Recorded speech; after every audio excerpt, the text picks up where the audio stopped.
calon gubernur Bengkulu OTT KPK.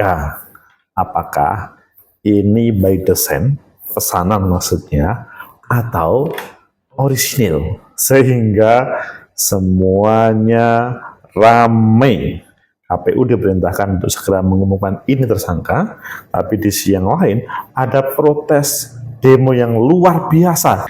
Ini kriminalisasi. Bagaimana menurut kalian tentang hal ini? Menurut analisis saya,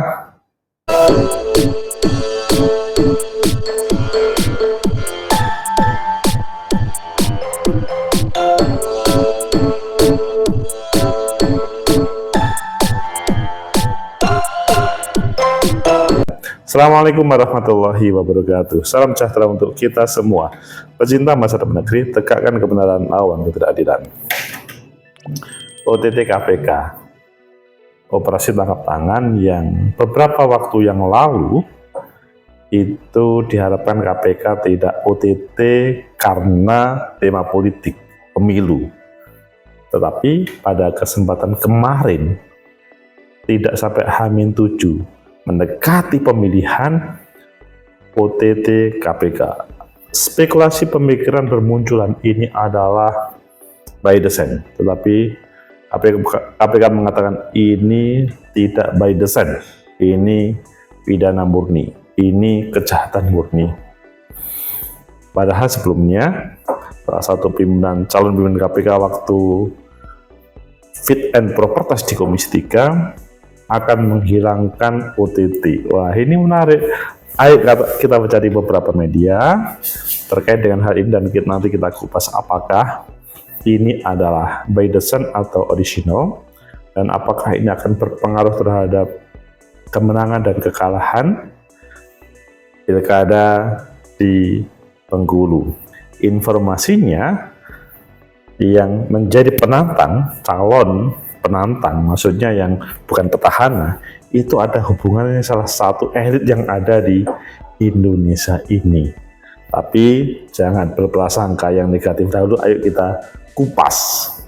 Pertama kita baca di Detik, OTT Gubernur Bengkulu diwarnai kejar-kejaran selama 3 jam.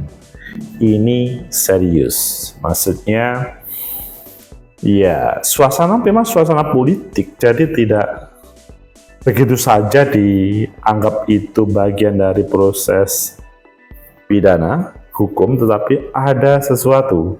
Dan pasti orang kalau mau ditangkap pasti ya tema kejar-kejaran itu terjadi. Kemudian yang kedua adalah, tapi sebelum yang kedua, kok kejar-kejaran, katanya OTT, kok kejar-kejaran?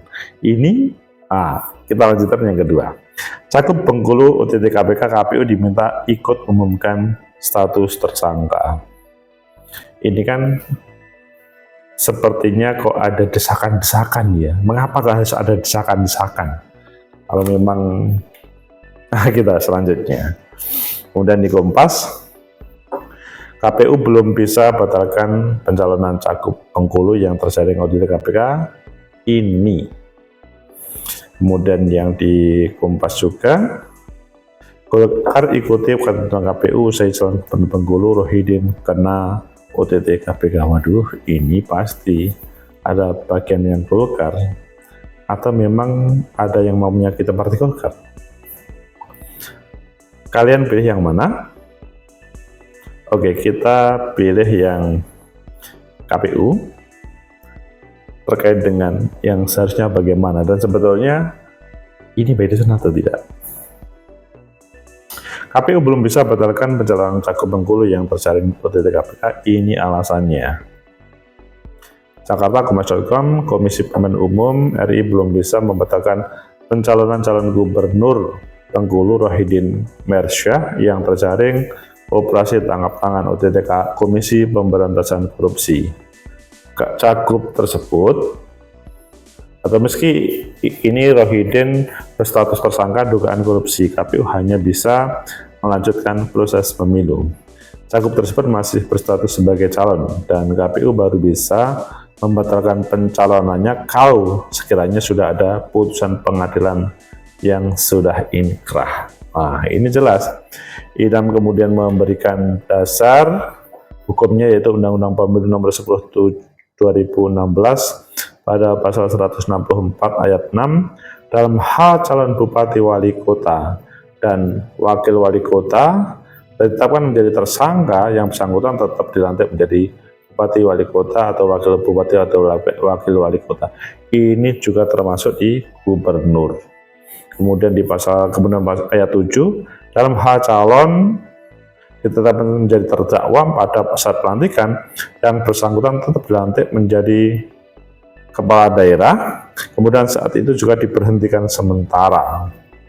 Jadi dilantik kemudian diberhentikan. Dikuatkan dalam ayat 8 dalam hal kepala daerah ditetapkan menjadi terpidana berdasarkan putusan pengadilan yang tetap memperoleh kekuatan hukum tetap pada saat pelantikan, yang bersangkutan tetap dilantik menjadi kepala daerah, kemudian saat itu juga diberhentikan.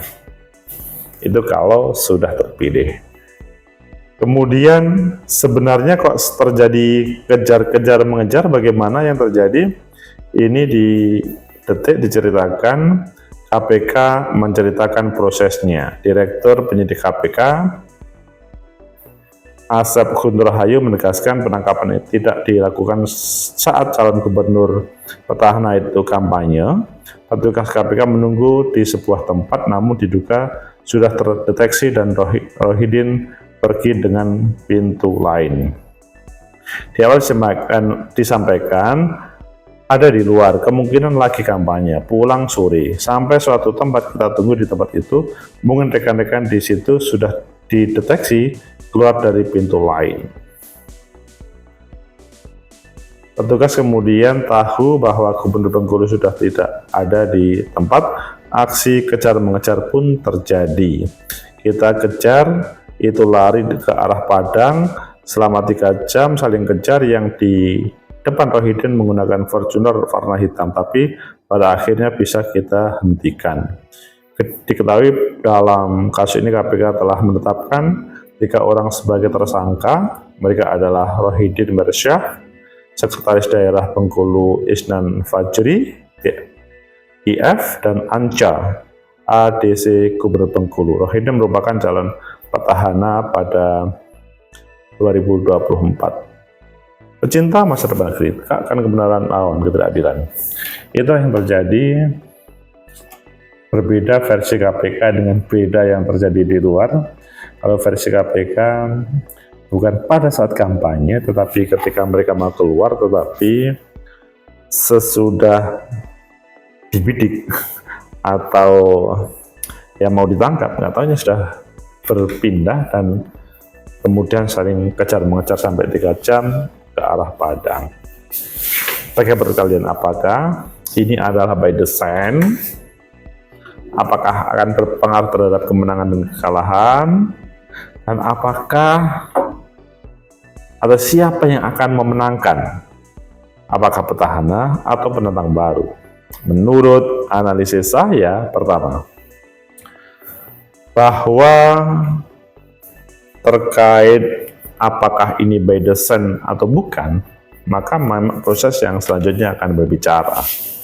Tetapi sangat jahat kalau seseorang itu bermain hukum di dalam proses pilkada. Sekali lagi, sangat jahat, amoral. Mengapa? Kalau memang ada kesalahan, lebih baik bukan pada proses pilkada seperti ini.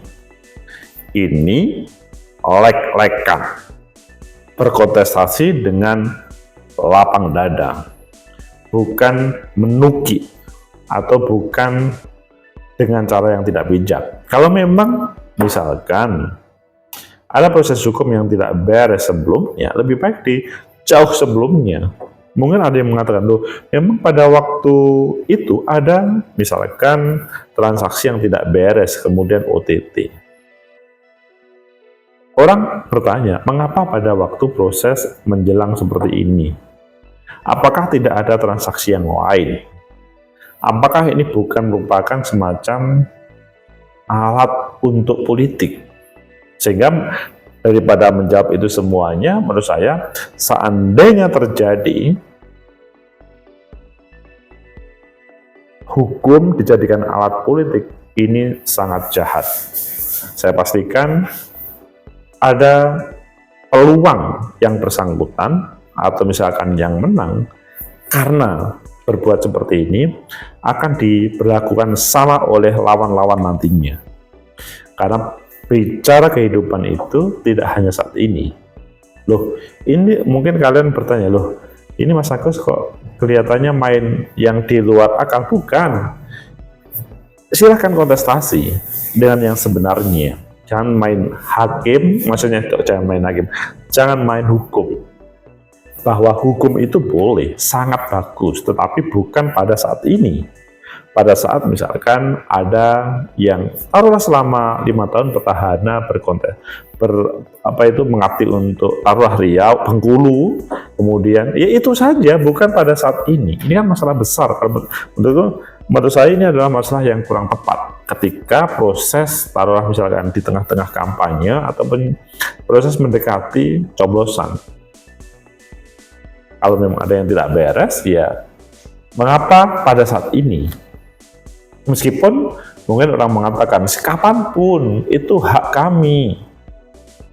Sekali lagi, itu akan menjadi dalam bahasa orang-orang kepercayaan, akan ada karma. Seandainya menang, ya yang terjadi seperti Ken Arok sama Tunggul Ametung. Sampai 7 turunan saling membunuh. Mengapa? Karena proses pemenangan meraih kekuasaan dengan cara yang tidak fair. Sehingga seandainya itu terjadi, semoga aja tidak terjadi ya, hanya seandainya terjadi, semoga ini menjadi refleksi bagi kita bersama. Tidak hanya di Bengkulu, di semuanya, karena ada yang mengatakan, loh itu kan orang yang dekat dengan pejabat, oh itu kan karena petahana, karena dekat ini ya. Menghindari itu semua, maka menurut saya lebih baik tidak usah bermain-main di dunia hukum dalam proses politik. Adapun pada proses ketika mengabdi dan kemudian ada yang tidak beres, sikat nggak apa-apa. Atau pasca pemilu nggak apa-apa. Pasca coblosan nggak apa-apa. Kemudian yang kedua, apakah hal ini pertanda sang petahana akan mengalami kekalahan? Petahana itu adalah dia mendapatkan nomor 2 yang didukung oleh 4 partai politik, RM bergandengan dengan M, apakah akan kalah sebagai petahana? Yang kemudian ada HH sama M, nomor 1 sebagai penantang. Menurut saya belum tentu, karena seperti pada waktu yang terjadi di Tulungagung, Pilkada Tulungagung pada 2018 atau 2017 waktu yang lalu, ada proses kontestasi dan kemudian ditangkap KPK. Selanjutnya, yang terjadi di publik bahwa ini adalah sesuatu yang tidak adil.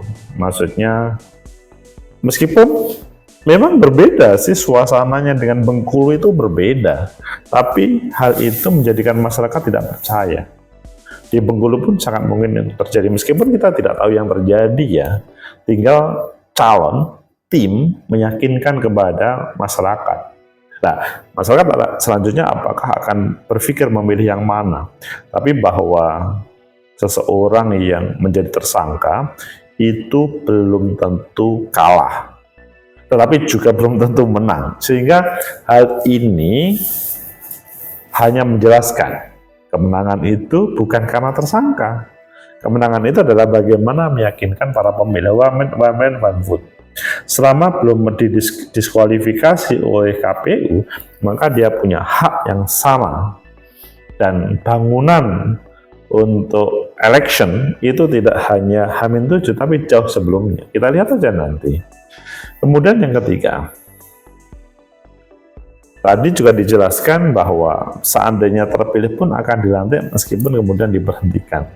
Yang jadi pertanyaan, apakah hal ini akan berefek terhadap proses politik yang ada di tempat lain. Semoga aja kalau menurut saya tidak ada lagi OTT KPK sampai 27 November. Pasca 27 November silahkan.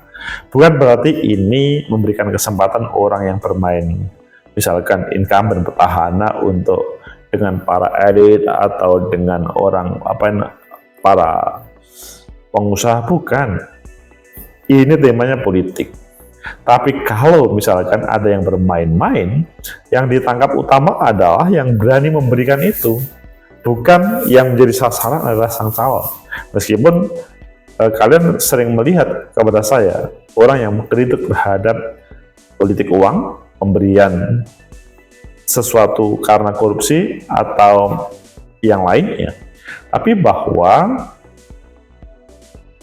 Senin atau Selasa, Rabu atau Rabu, tinggal ini hari tenang. Janganlah bermain-main begitu. Dan seandainya ini sudah hari H, juga jangan bermain-main begitu. Nanti saya sudah 27 November, silahkan. Dan memang ada yang bermain-main. Kita berikan kesempatan kepada calon-calon yang sudah berusaha ini